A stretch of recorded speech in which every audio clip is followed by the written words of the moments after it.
c'est bon. Présentation. Voilà, donc je me présente, je m'appelle Pape Waly Diouf. Je suis le responsable du bureau des ressources humaines à l'inspection d'académie de Rufisque. Donc, le ministère de l'Éducation nationale va procéder à la deuxième phase du recensement de son personnel. Donc, pour ce qui concerne l'IA de Rufisque, donc ça démarre à partir du 19 avril au 29 avril 2022. Donc, maintenant, pour cette activité, donc, le recensement sera fait en 3 phases, c'est-à-dire du 19, 20, 21, on fera le recensement au niveau de l'IEF de Diamniadio, avec comme site l'école élémentaire de Diamniadio, le 19, l'école élémentaire Bagnifi pour le 20, et l'école élémentaire Nditakh pour le 21.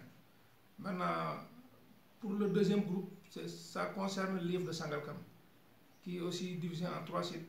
Donc, pour le premier groupe qui doit passer, c'est à l'école élémentaire Sangalkam 1, le 22 avril.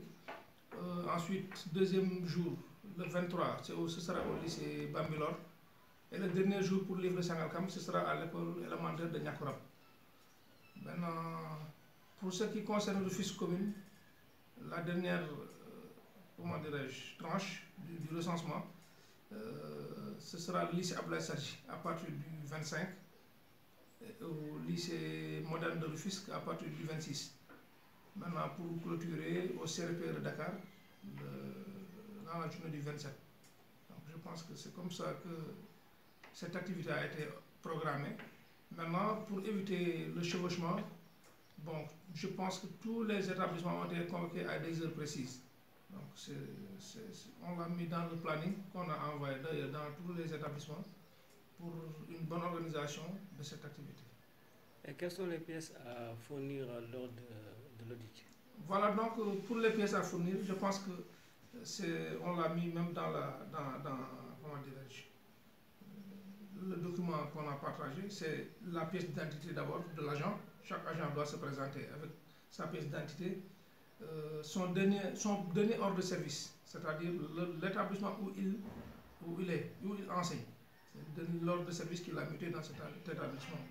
Il y a aussi un bulletin de salaire de moins de 3 mois, ou bien la dernière situation administrative, c'est-à-dire le dernier avancement ou bien le dernier acte de validation. Donc il y a aussi ou son acte de validation ou de validation ou de titularisation.